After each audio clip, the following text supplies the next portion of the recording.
আসসালামু আলাইকুম। আজ সকালে আমি একটি খিচুড়ি রান্না করলাম খুবই সহজভাবে। সেটা রেসিপিটা আপনাদের সাথে শেয়ার করলাম।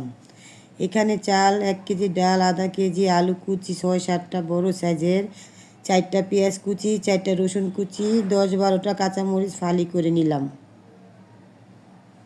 প্রথমে আমি চাল ও ডাল ভালোভাবে ধুয়ে একটি পাতিলে নিলাম।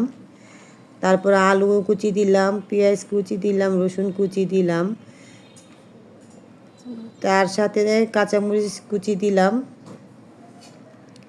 তারপর হলুদ গুঁড়া, মরিচের গুঁড়া, ধনিয়া গুঁড়াও দিলাম। কিছু তেল দিলাম পরিমাণ মতো,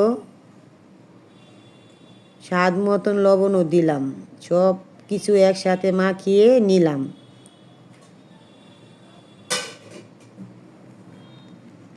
তারপরে ফুটন্ত পানি পরিমাণ মতো চাইলে ঢেলে মিশিয়ে নিলাম।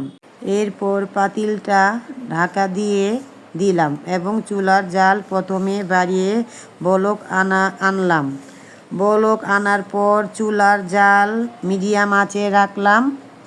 তারপর চাল ফুটে উঠলে চুলার জালটা কমিয়ে রান্নাটা দমে রেখে দিলাম কিছুক্ষণ। এরপর রান্না হয়ে গেলে সবার জন্য পরিবেশন করে ফেললাম। সাথে কয়েক পদের ভর্তাও ছিল। ধন্যবাদ সবাইকে। ভিডিওটি ভালো লাগলে লাইক শেয়ার করে পাশে থাকবেন।